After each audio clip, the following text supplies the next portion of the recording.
Insomnia is such a common problem, and it really impacts people's lives in a terrible way. People are exhausted. They're experiencing stress and anxiety as a result of the insomnia or as a cause of the insomnia. They're tired during the day. Insomnia, we know, causes impaired judgment and decreased productivity and inhibited self-control, difficulty concentrating. It makes it harder to get anything done, which then makes it harder for them to sleep. It's really a terrible cycle. And for people who are caught up in that chronic cycle of chronic sleep deprivation, we know they end up with decreased energy and lack of concentration and lack of motivation. Insomnia comes in different forms, right? Some people have trouble falling asleep. They go to bed, they lay in bed for hours, wide awake, unable to fall asleep. Whereas others are so exhausted, by the time they go to bed, they fall asleep very easily, but they wake up in the middle of the night, maybe to use the bathroom, or they heard a child move or something, and next thing you know, they're awake for hours. Or there are some who fall asleep easily, and then they wake up at 3 or 4 in the morning, and now they're just wide awake for the day. So modern life really is disruptive to sleep patterns. Look at the effect caffeine has on the nervous system. Or consider, the fact that we eat sugar. A lot of people eat sugar in the evenings before they go to bed.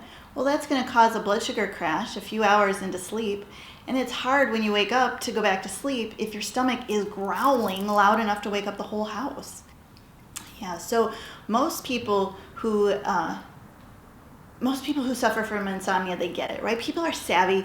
They know how to use the internet. They've looked things up. They've already tried the big stuff. They've tried going to bed earlier. They've tried set sleep and wake times. They've tried stopping napping. They've eliminated the caffeine and the alcohol and the other sleep disruptors in their diet. They've gotten the technology out of their bedroom. They've tried exercising. They've tried all of these things, and they have gotten nowhere, and they still can't sleep, and they are so frustrated.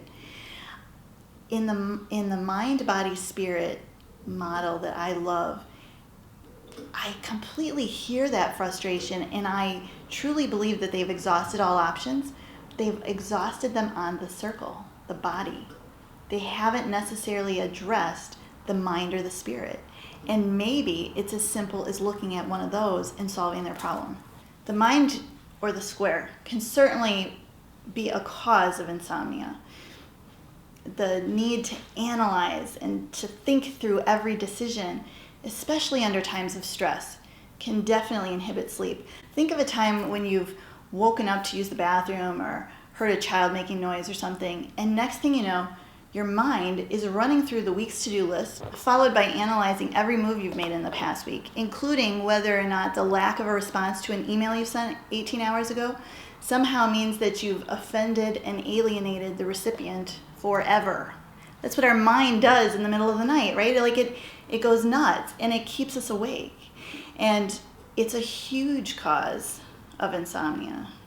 The mind certainly experiences the effects of insomnia as well. When we feel out of control, and I surely feel out of control when I don't sleep. I mean, I don't know about you, but anytime I have to travel for an early flight or I have an important meeting the next day, I will have this experience where I'll think I really need a good night's sleep, and that's when I have trouble falling asleep.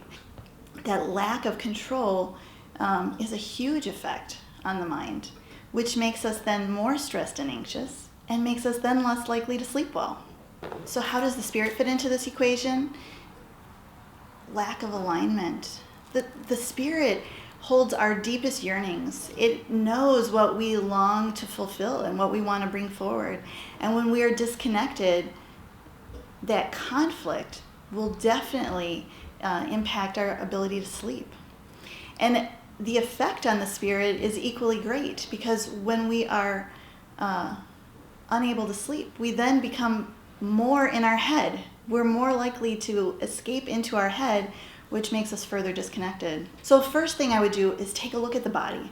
Start by having a thorough evaluation by your doctor. Make sure that everything's okay.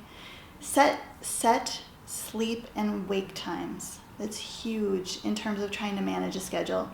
I would encourage you to stop napping. That wreaks havoc with our sleep.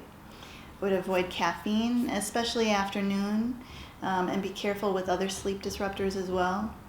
I would really encourage you to stay away from sugar, especially in the evenings, given what it does to the blood sugar while we sleep.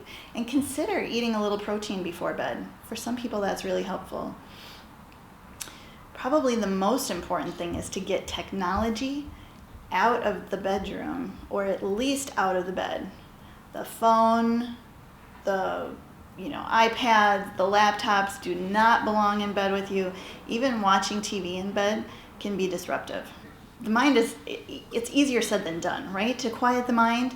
And so the things that I encourage people to do are a few tricks that have worked for some people. One is setting aside a set time to worry. So say you decide you're going to worry every day between 6 and 6:30 p.m. and then a thought comes up and you just say to yourself, okay, I understand. I will put that on the agenda for tomorrow at 6 and then let it go.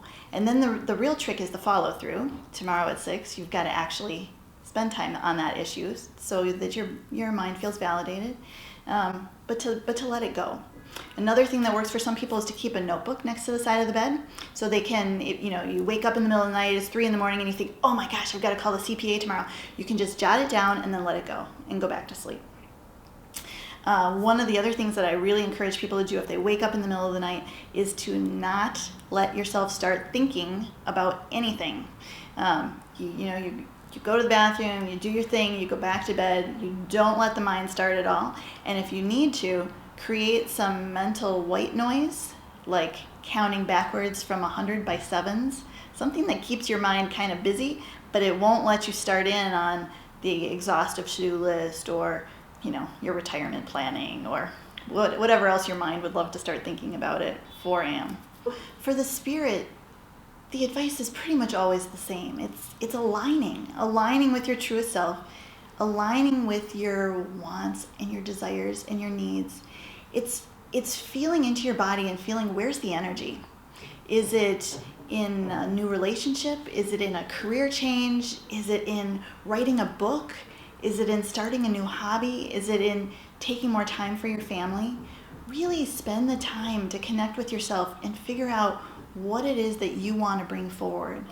And in connecting from that deeper place, you'll release the inner conflict that's been holding you back and that's been disrupting your sleep.